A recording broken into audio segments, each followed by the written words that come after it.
George! My dear old chap. Oh, good to see you. I say I'm not late, am I? What in the world, Wimsey, makes you want to belong to this morgue? Morgue? Oh, I wouldn't call it that. Funeral parlour, to say the very least. And look at the marble, look at the furnishings. Look at the palm. And that chased bronze nude in the corner. Yes, and look at the corpses. Dry martini? Thank you, yes. Evening, Fred. Two dry martinis, please. Look at that one. He's been snoring away like a hippopotamus ever since I arrived. Well, Ormsby? Oh, bless him. You know, I don't believe I've seen him awake for 6 months. A particularly relaxing chair, that one, George. You ought to try it sometime. I come here once a year on Armistice Day for Colonel Marchbank's dinner party, and that's quite enough. Besides, I haven't the money to belong to a place like this. Well, your grandfather belongs. That's different. My revered grandpa hasn't anyone else to go to. Ah, the 𝗿𝗏𝗏 Club. It's company to him. Warmth and conversation. He dodders in here at 10 every day, collects the Morning Post in the armchair nearest the fire, and becomes a part of the furniture till the evening. But I'm a married man, as you know, Peter. Comic figure, the married man kept by his wife. We all have to be kept by somebody, you know. Better one's wife than a person of low character. Anyway, I wouldn't want to belong to a morgue like this. Look at it. Corpses everywhere. Do you know what it reminds me of? That old joke in Punch. Waiter, take away Lord What's-his-name. He's been dead 2 days. Huh? Everyone dead, and nobody notices. I'm talking too much, am I? Too much and too loud. I don't know why I come to this damn dinner. All this Remembrance Day business gets on your nerves, don't it? My belief that most people would be only too pleased to chuck all these community hysterics if only the beastly newspapers didn't run it for all it's worth. However, it don't do to say so. They'd hoof me out. Bang her. I don't want to be reminded of the war. I wish it had done for me. Nerves all to pieces, inside sewn together. No job, no money. Might as well have finished me off properly. I think perhaps Sheila would have missed you. Money. I never thought of money before the war. I swear nowadays I'd commit any damn crime to get hold of a decent income. Oh, I shouldn't. I'm so sorry. I shouldn't say that. Most people are so incompetent that even a comparative imbecile like myself can play the giddy sleuth. You detect your friends? I detect anybody. So if you're thinking of putting on a false beard and murdering a millionaire, don't do it. That disgusting habit you have of smoking your cigarettes down to the last millimetre will betray you anywhere. I wonder anyone cares to know you. Evening, Pemberthy. Will you join us? Thank you, Wimsey. Whiskey, I think, please. Whiskey, please, Fred. And 2 more martinis. I'm so sorry. Do you know George Fenterman? Fenterman? Any relation Grandson. Indeed. George was with us at 𝘿60 when young Julian Marchbanks was killed. His father, the Colonel, gives a dinner here every year on Armistice Night for Julian's friends. Those of us, that is, who... Survived, I think is the word. Dr. Pemberthy is practically the club doctor. More than half the membership seem to be his patients. I know your grandfather very well. In fact, I think you could say that I've been... Keeping him alive, yes, I know. Since there's a small sum to inherit, you mustn't expect me to be grateful. Here is the Colonel. Evening, Peter, George, Pemberthy. No one else arrived yet? Well, the old generation has no idea about punctuality. Whiskey, please, Fred. I've just been upstairs having a yarn with one of your patients, Pemberthy, old Granger. Seems to be in a bad sort of way. He last the winter? Miraculous. You're a miracle worker, Pemberthy. Look at your grandfather, George. Must be 90 feet a day, and Pemberthy keeps him going. Well, down the hatch. Cheers. We're all grateful. I think I'll go and have a word with the old boy. Please excuse me, no hurry. I had no idea that your grandfather, that the General, was coming into the club today. Oh, he's here every day. The last Trump will find him in that armchair. Do you know what they used to call him? Old Mossy Face. When he talks about the war, he means the Crimea. Excuse me. I'll come with you. I'm afraid something rather unpleasant has happened.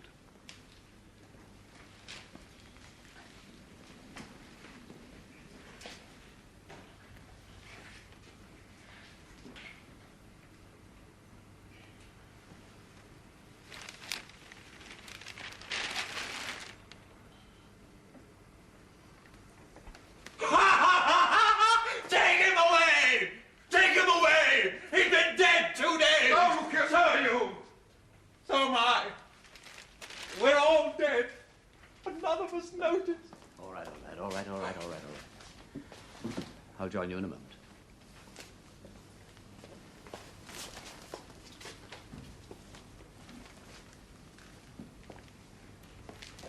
Poor devil. Yes. Known for his imagination as George. Unhappy quality. Well, Doctor? He's been dead some time. Rigor mortis is well established. It's just beginning to pass off. I thought something like this might happen. His heart was very weak. He could have died at any moment. Does anybody remember speaking to him today? Well, I saw him after lunch. Usual damn place, taking up the fire. I didn't speak, thought he was asleep. Well, someone better tell his people, I suppose. Oh, Captain Fenterman knows, of course. There's the other grandson. Robert? Oh, he's staying at the club. Bound to be in later. I'll have a word with him. After that, there's the old man's sister, Lady 𝘠𝙤𝙧𝙦. She lives round the corner in Portman Square, but they haven't been on speaking terms for years. Should be told, nevertheless. I'll see to it. You can't use the telephone by the library. The damn thing's out of order. I wanted to use it this morning. A great notice up. Disgraceful. I mean, if one can't expect to use a telephone when one... Hello, it's gone now. I suppose the phone's all right again. They might let one know. Thank you, Etheridge. Oh, well, if you don't need my assistance. Passing off? What, the rigor? Yes. The fire would have helped a bit. Say, 5 hours for him to stiffen up, and then he probably came in at his usual time, sat down, and died straight away. Say, 9 hours altogether. Anyway, the time of death is unimportant. He obviously died in his sleep. I'd better get him moved, I imagine. One of the upstairs bedrooms will do. I'll arrange for somebody to lay him out as soon as the rigor's passed away completely.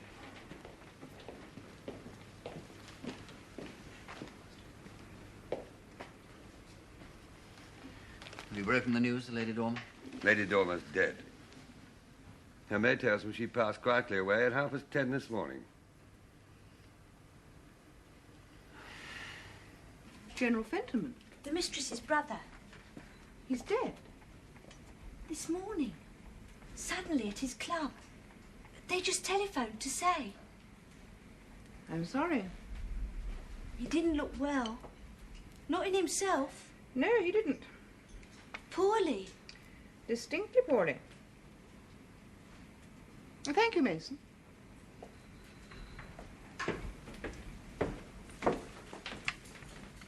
Very strange, miss. Both of them passing away. So close together. They were old. Not strange at all. You tell Mrs. Mitchell I have my dinner up here on a tray.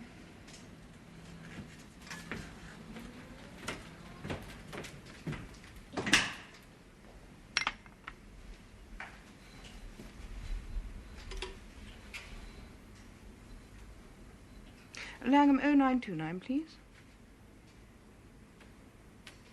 Oh, hello, it's Anne. Anne Dorland. They just telephoned. The General died this morning. Suddenly at his club. He's dead, Sheila. I'm afraid I made rather a fool of myself. We'll get something? Yes? Enough? Enough to pay off the debt, not enough to count. I meant the debt. I know you did.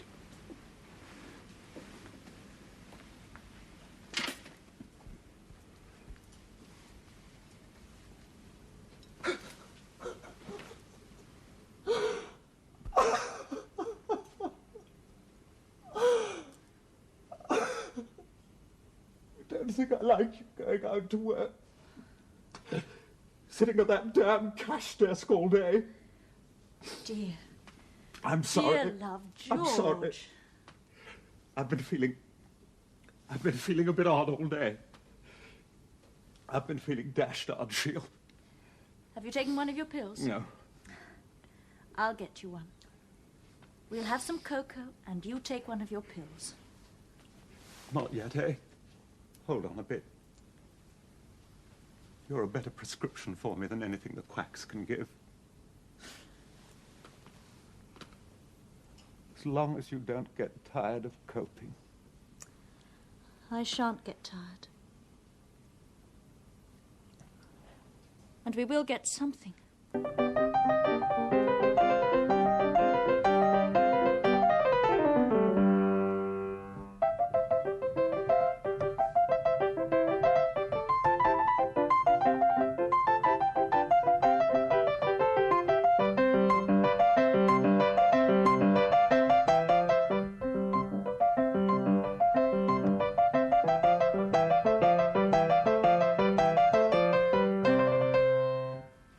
Mr. 𝗪𝗶𝗺𝘀, my lord. Ah! I'm not disturbing you, I trust, Lord Peter. Oh, no, delighted to see you. Want a glass for Mr. 𝗪𝗶𝗺𝘀? You'll take a glass of sherry? Well, It's a manzanilla from San Luca de Maramida. Always tastes much better in company. Discerning company, that is. I should enjoy a glass of sherry. Splendid, splendid. Sit down, sit down, sit down. Thank you. You know, I once knew a Johnny who requested dry Madeira before luncheon. He wasn't asked again. 8 months later, he committed suicide. I don't say that it was on that account, but he was earmarked for a bad end, what?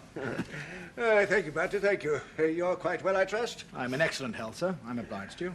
Been doing any photography lately? A certain amount, sir, but merely of a pictorial description, if I may venture to call it so. Criminological material has been distressingly deficient of late. Well, perhaps Mr. 𝗪𝗶𝗺𝗀 has brought us something. No, I don't think so. I'm sorry to disappoint, Bunter, but nothing of an undesirable nature is involved. The fact is, a curious question has arisen with regard to the sad death of General Fentman 10 days ago at the 𝗍𝗏𝗏 Club, to which I understand you were a witness. Well, if you understand that, you understand more than I do. No, thank you. I didn't witness his death. I witnessed the discovery of his death, which is a very different thing by a long chalk. How long a chalk, one wonders. That's one indeed. Well, perhaps you'd better tell me a little more about your curious question. How much do you know of the late General Fentman's family affairs? Oh, very little. He was a widower, I understand. His wife died in early life. She was never strong, and rendered less so by the military regularity with which the general required her to perform her maternal functions.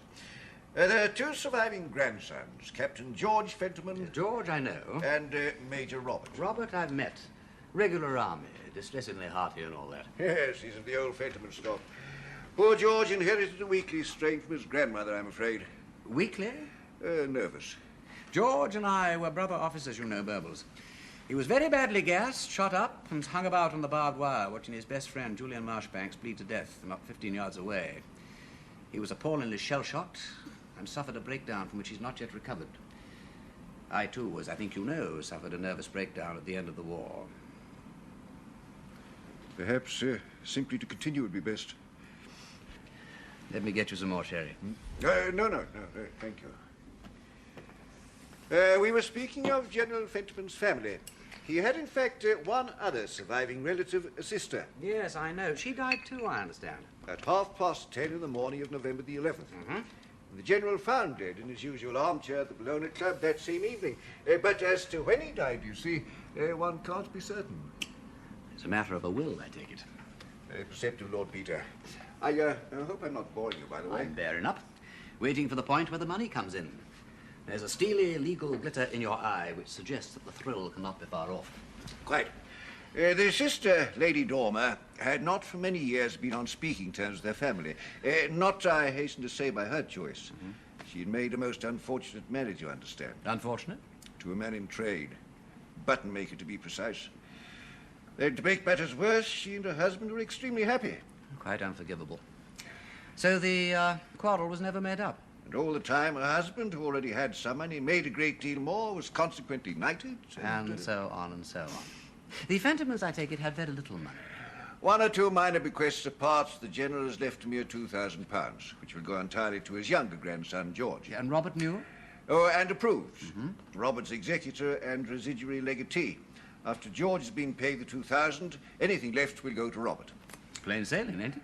Lady Dormer left a will. Aha. Everything to go to the General if she were to die before him. I'm ahead of you, I think. If she did die first, George gets... The 2,000 you would have got anyway. And Robert? The remainder. Something in excess of £500,000.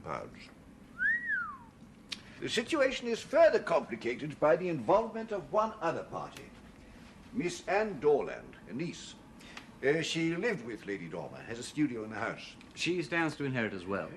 In a nutshell, Lord Peter, the position is this. If Lady Dormer died before the General, Miss Dorland, as you suggest, does stand to inherit some £12,000. George gets his 2,000. And Robert his £500,000. If, however, the good lady died after the General, then a secondary provision of Lady Dormer's will applies. The bulk of the money, instead of going to Robert... will go to Miss Dorland.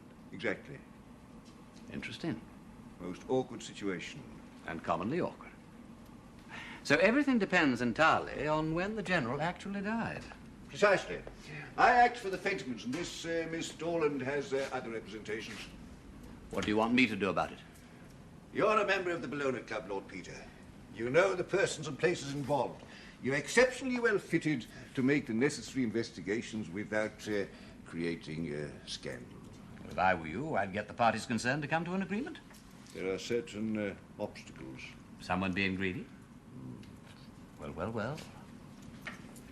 When you were a small boy, Myrbles, did you ever go around poking sticks into peaceful and mysterious-looking ponds just to see what was at the bottom? Oh, frequently. I was extremely fond of natural history. I had a remarkable collection of pond fauna. Did you ever stir up a juice of a stink in the course of your researches? Where? What are you suggesting? Just a general warning. I'll start tomorrow.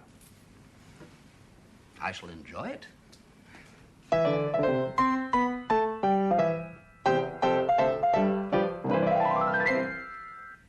He's a rogue. They're all rogues, regular army. You can't trust soldiers. They're paid to kill people. No wonder they lie. I'm not going to compromise. Why should I? The money belongs to me. I don't see why I should give away more than £600,000 simply because...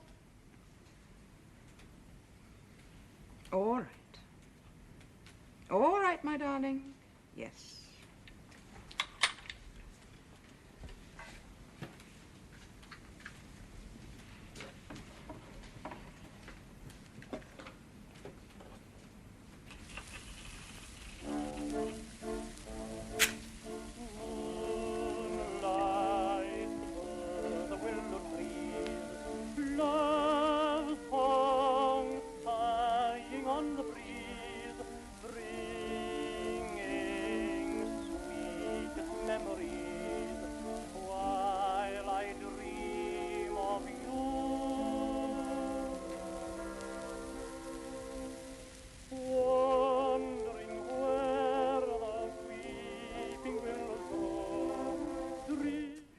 Quite sure this suit's all right, Bunter.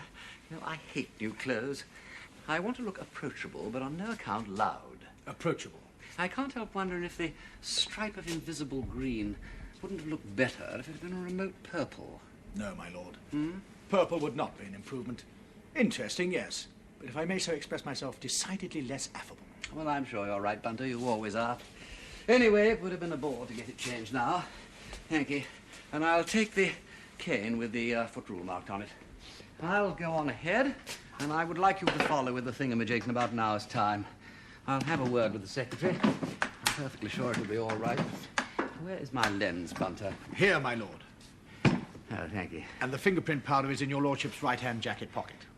And speaking of matters sartorial, you know, you haven't got quite the air of devil-may-care seediness that marks the giants of Fleet Street. My lord? Stick some of your slides into one pocket and a few odd lenses and doodahs into the other. If you're to take photographs without arousing suspicion, you must be a reporter. Something from one of the illustrated magazines. I do understand, my lord. I am prepared for it. No, but you're not, old lad. Do you mind ruffling your manly locks a bit and spilling some cigarette ash down the lapel? Ash? Yes, right down the lapel. Then egg on the waistcoat and dandruff on the collar. Use desiccated coconut. The members of the 𝗿𝗺𝗏 Club are advanced in years. They will see what they expect to see. They will expect to see dandruff. Very good, my lord.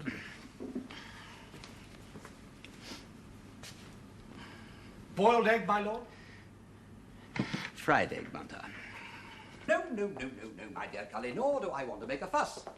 Au contraire, as the man said in the Bay of Biscay when they asked if he'd dined. A few photographs, that's all I want. Just to keep the lie of the land under my hawk-like optic, what? So do you mind pretending that he's the bloke from the Daily Twaddle or Picture News or something while he totters around with the doings? What do you say? Oh, it's all fair and above board, I suppose. We don't want anything unpleasant. No, of course not. That's the idea. Strictest confidence. Any sum up to £50,000. Your note of hand alone, delivered in a plain van, no references needed. Trust little Peter. Oh, my dear Wimsey. See, as I said, there's been a bit of a muddle as to when old Fenton actually died. And I've been asked by the family to barge around and ask questions. You're not the only one. I've already had complaints about some dashed lawyer bloke worming his way in and cross-questioning the members. Have you, Badger? Well, I wonder who that could be. Not my Mr. Murbles, obviously. Anyway, Bunter, what I want you to do is to just toddle around taking what's the names. Photographic studies. Yeah, that's the idea, yes. Notably of the smoking room, both from the entrance and from the door of the library here, including the telephone cabinet. Ah, yes, that's another thing. Complaints about the telephone being out of order. Though it hasn't been. Who'd be a club secretary? My dear fellow, once one starts an investigation, it's mysteries all the way. And one of the fireplace, Bunter, showing the old boy's usual chair, a couple of snaps of the hall, and then one of the cloakroom with the peg he used. And anything else? Oh, never mind. Anything else that takes your fancy, just to add artistic verisimilitude to an otherwise bald and unconvincing narrative. All right, lad, off you go. Very good, my lord. I'll hang on here for a while, Collier. I've left a message asking Dr. Pemberthy to drop in for a chat, then I'll have a word with the porter, that sort of thing. All honest work. Oh, by the way, is George, no, I beg your pardon, is Robert Fentiman still staying in the club? Oh, no, he has rooms in Richmond. He's been staying in his grandfather's flat since all this unpleasantness. I suppose he has to look after things. Now he's head of the family. Yeah, but he was staying here, Robert, that is, on the night before... Stuck in town, he stopped over. We see a fair amount of him. Yes, and so must I. He shall be my next call. Bunter shall do a photographic study. You wanted to see me? Ah, Pemberthy, how good of you to drop in. Morning and all that. Thank you so much, Cully. He's quite different when he's on the detective trail. Positively masterful.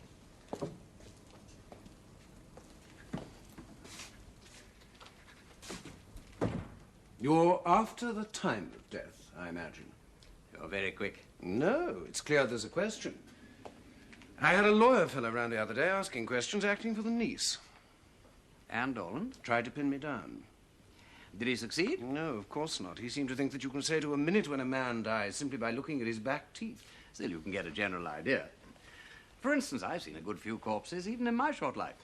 And do you know what I would have said? I imagine you'll tell me. Well, I would have said the old boy had been dead for at least 24 hours.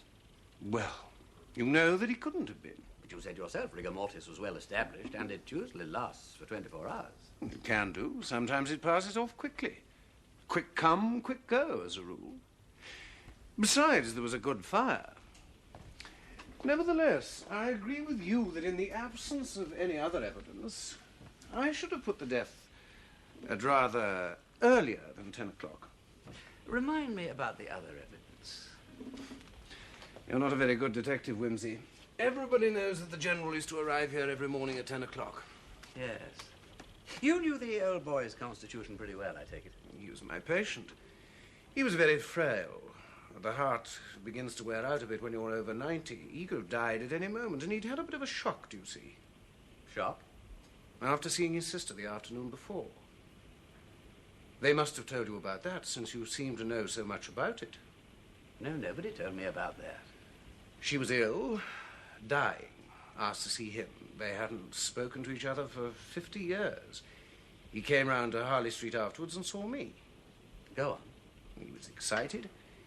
His arteries were strained, his pulse erratic. I told him to go to bed and keep quiet. But he came here the next morning. Too soon, I agree. I suppose you're perfectly satisfied about all this? I shouldn't have given a certificate if I hadn't been satisfied. His heart gave out. Nothing about the body struck you as being odd? What sort of thing? You know what I mean as well as I do. You mean the leg? I mean the leg. That fellow's got egg on his waistcoat. And dandruff on his collar. He's a journalist, doing a photographic feature. The whole country's going to the bloody bow-wows. I wonder if anybody else noticed the leg. I doubt it. I did. But then I make that sort of thing a hobby of mine. However, not knowing quite what it meant at the time, and seeing that you didn't want to draw attention to it, I didn't put myself forward. I wanted to think it over. It seemed to suggest something rather... unpleasant? If you knew how many times I'd heard that the last few days. Once rigor mortis sets in, it stays in. Then when it starts to pass off, it usually begins with the face and jaw, and not suddenly in one D-joint. The General's face and jaw were as rigid as wood, but his right leg swung loose from the knee. It's extremely puzzling. I can't explain it. If it had been loosened by somebody after rigor mortis had set in, it would have remained loose. It wouldn't have stiffened up again. What somebody? Oh, well, that's rather the point, isn't it? I mean, one can't imagine one of the waiters finding the old boy as stiff as a poker in the best armchair, giving him a couple of knee jerks and just leaving him there. One can't imagine anybody unless... Yes? Well, unless somebody who knew him, who knew of him, perhaps, finding the body and then attempting to make the corpse more seemly, to help in some way. And then when they made matters worse, losing their heads. A very lucid speculation. So, just let sleeping dogs lie, eh? Do you know, I find that I hardly ever do that. By the way, you said at the time that rigor mortis was just passing off when we found the body. Was that camouflage, or does it still hold good? The rigor was just beginning to pass off in the face and jaw, as a matter of fact. It had passed away completely by midnight. Oh, thank you. That's another fact. I like facts, and there are remarkably few of them in this case. Shall we wander? If you would care to remain where you are, sir, without moving, a human element in the foreground of the composition lends interest, sir, to a photographic study. Without movement of any kind, please, sir.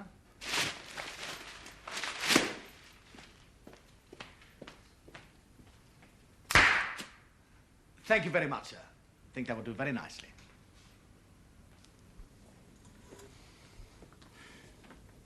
Is that the General's walking stick? Yes, my lord. May I see it? Allow me. Careful, you see, Woodward, not to touch the handle. We criminologists have our own little ways. Yes, I shall require a photograph of the walking stick, please, Bunter. Of course, my lord. Now, which were the shoes General Fenton was wearing on the day of his death? These, my lord. Have they been cleaned since? Not to say clean, my lord. I just wiped them over with a duster. They weren't very dirty, and somehow I hadn't the heart. Oh, well, that's very fortunate. Fortunate, my lord. Fortunate. Aha.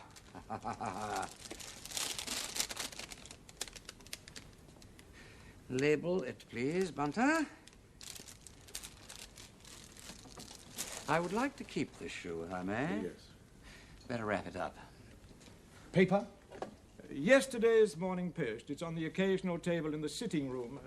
I'd like to see the clothes he was wearing on that day, if I may. Yes. Just the outer garments, you know, the hat, suit, overcoat, that sort of thing. Have they been brushed? No, my lord, just shaken out. That's very fortunate. That'll be Major Fentiman, my lord. Yeah, well, never mind. My man will see to him. Pray continue with the clothes. Yes. Who the devil are you?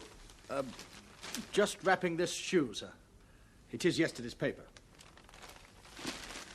You see, we may get a clue from the dust on the clothing. I mean, suppose we found sawdust, then we would know that our man had been visiting a carpenter, dead leaf, a garden. Whereas a cobweb might indicate a wine cellar, or even... Hello? You don't happen to remember noticing that small tear? No, my lord. Could have caught it on a nail, so it's comparatively fresh. One would suppose so, my lord. One would, and one does. Has anything been removed from these clothes? No. The pockets, I take it, have been emptied. Yes. Nothing unusual in them? Robert Frentinman, I think. We have met, Peter Wimsey. I'm a friend of your brother's. I won't keep you one moment. Unusual, Woodward. Well, you're a cool customer. Nothing but what the General always took out with him, my lord. Handkerchief keys, money, cigar keys. Fountain pen? No, my lord, the General did very little writing. His hand wasn't very steady. I was accustomed to write any necessary letters to tradespeople and so on. Any other letters he'd write at his club. Just one final question. I'm so sorry. You're absolutely right. Infernally cool of me just barging in here, cross-questioning your man. Oh, carry on, please. Thank you so much. Now, I would like to know exactly when the General left here the morning he died. It's not absolutely clear, you see, when he arrived at the club. And if...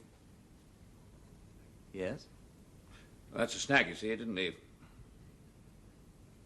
I'm not sure that I follow you. We don't know what time he left to go to the club because he didn't spend the night at home. The night before he died, he wasn't here at all. Go on, Woodward. Well, my lord, they telephoned that day from Lady Dormer's. At 3 in the afternoon it was. They telephoned to say her ladyship was very ill, and would General Fentiman please go at once, if he wanted to see her alive. 3 o'clock? Well, he'd have been at the club. Exactly, my lord. And I didn't like to telephone because the General was a little hard of hearing, and he never responded well to machinery. So I went to the club myself. I gave him the message very careful-like, breaking it to him gently, as you might say, to avoid excitement. And what he said... He gave it consideration. He said... Very well, Woodward. I will go.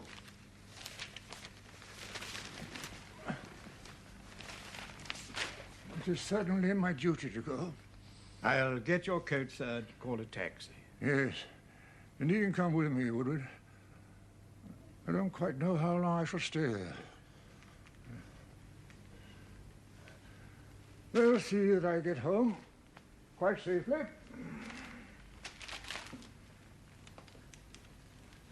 And that was the last time I saw him alive, my lord. The telephone rang about 9 o'clock that night. It was a gentleman speaking. Is that Woodward, he said? He asked for you by name. General Fentiman wishes me to tell you not to wait up for him as he's staying the night with me. So I said, excuse me, sir, who is that speaking, please? Mr. Oliver, he said. I'm an old friend of the General's, and he's staying the night with me because we have some business to talk over. So I said, I hope the General was in good health and not tiring himself. And Mr. Oliver laughed. Laughed? Oh, in a good-humoured way, sir, and he said he'd take good care of the General. And I was just about to ask him where he lived when he rang off. Well, now, what do you think of that? Odd. And most unfortunate. Next day, they telephoned from the club and told me... Did the General often stay out at night? Never, my lord. I can't recollect such a thing. And you'd never heard of this Mr. Oliver? No, my lord. His voice wasn't familiar? It's very difficult to say, my lord. I thought at the time it might be one of the gentlemen from the club. Do you know anything about the fellow, Fentiman? Oh, I've met him, at least I think so. I ran across him at some frightful public dinner sitting near my grandfather. I've seen him lunching, you know, at Gatti's. What's he like? Oh, tall, thin, grey hair, spectacles, you know, sort of thing. Like all those fellows. Thank you. A most helpful description. Oh. Age? 60s, might be older. You know, I've got an idea that he was retired, lived in some suburb. Hanged if I can remember which. You know, it's on occasions like this I think there's really quite a lot to be said for women. What? Well, you say you've met the fella, you've seen him around, luncheon, he's a friend of your grandfather's, and yet you don't know a thing about him. A woman, given your opportunities, would have discovered his address, occupation, whether he was married, how many children he had with names and sexes, who his favourite author was, what food he liked best, and the name of his dentist, tailor, and bootmaker. So she would. That's why I've never married.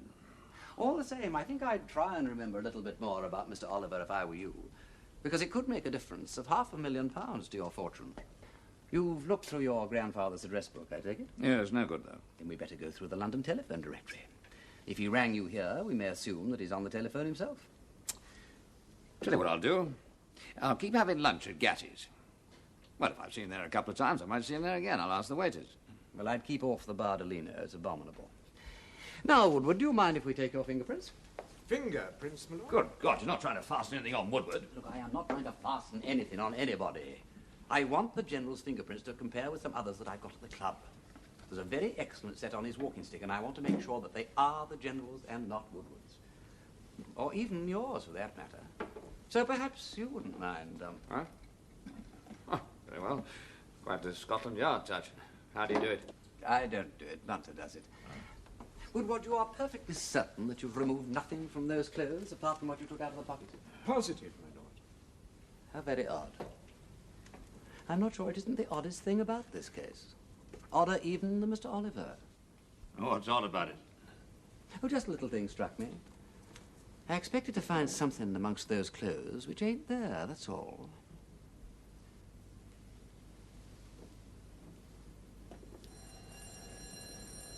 It's Peter Wimsey. But we've nothing to offer him and there's no whiskey. I'd better let him in. George, why has he come? We'd better find out, hadn't we?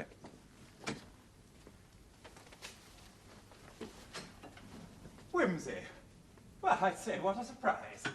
Just popped in, you know, in passing. Oh, jolly good of you to penetrate to this ghastly hole. Sheila, look who's here. Oh, how nice of you to come round, Lord Peter. Have you had dinner? Yes, I have, actually.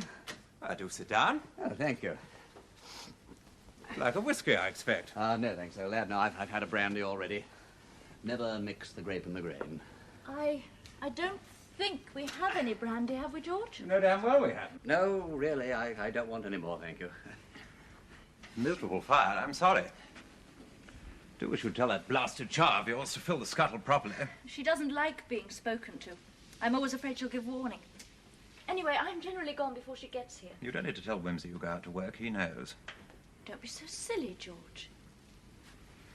Why is it, Lord Peter, that men are always so cowardly about speaking to servants? Now, George... It's a woman's job to speak to servants. Well, I'm really rather lucky in that respect. I have an extraordinarily faithful and intelligent man who looks after me like a mother. Is that the man who takes photographs for you when you're on one of your crime hunts? Yes. He's retired into photographic life this evening, as a matter of fact. I've more or less been ordered out of the flat. Well, I'm sorry you were driven to seek asylum in our poverty-stricken hovel. You needn't answer that. There is no answer. You are investigating something at the moment? I have been asked to look into this business of your grandfather's death. Look into it. That's why I'm here. You make it sound as if... Surely there's no question of foul play. Foul play. Oh, don't keep getting at me, George. You know what I mean. Who's getting at you? Please. I'm not getting at you! Can't be in company nowadays without her saying I'm getting at her. To look into the time that he died.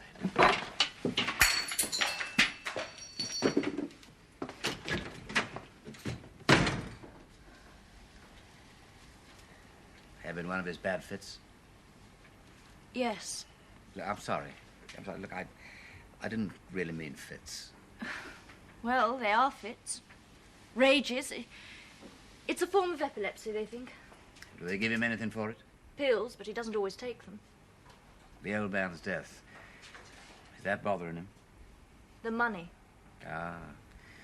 Well, there's not much money, I'm afraid. Not for him. £2,000. I know it must seem a lot. We've been desperate. When the old man died, we thought we'd get something, but they won't pay out until things are settled. Debts? Much? 3 years ago, it didn't look as if George would ever be able to hold down a job again. I borrowed £350 to set up a tea shop in Kensington. How much do you owe now? 1,500. We had to pay 60% interest on the money, you see, and we got behind. I think the tea shop would have failed anyway, even without having to pay the interest. Well, give me the name and address of the people concerned. They won't bother you anymore.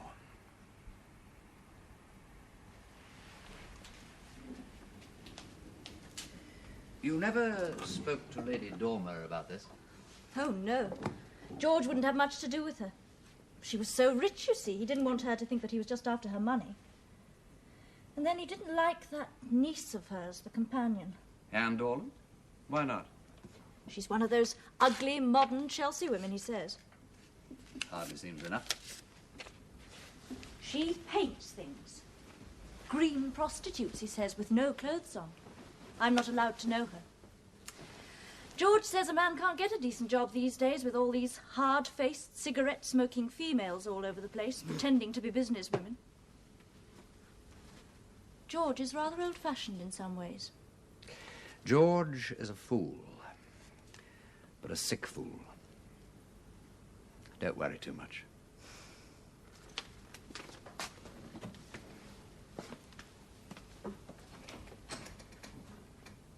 Goodbye. Thank you, Lord Peter.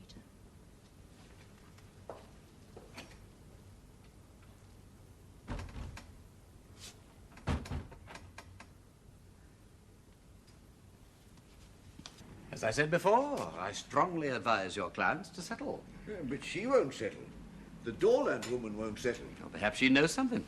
How can she know that we don't? After all, Lord Peter, there are only 37 minutes in question. His sister died at 10:37. And whatever one may think about the rigor mortis passing off so quickly, we know that General Fentiman didn't arrive in the club until 10 a.m. We know that. But do we? What? We know he usually arrived at 10 a.m. But on the morning of November the 11th, nobody actually saw him arrive. There was a new hall porter on duty. They didn't know him. And the cloakroom attendant, Punter? Saw the General's hat and coat on his usual peg, but didn't see the General put them there. And most interesting of all, the missing poppy. Do I follow you? No, but you shall. I've seen the clothes that the General was wearing on that day. I've spoken to his man, and I know what was and what was not removed from those clothes.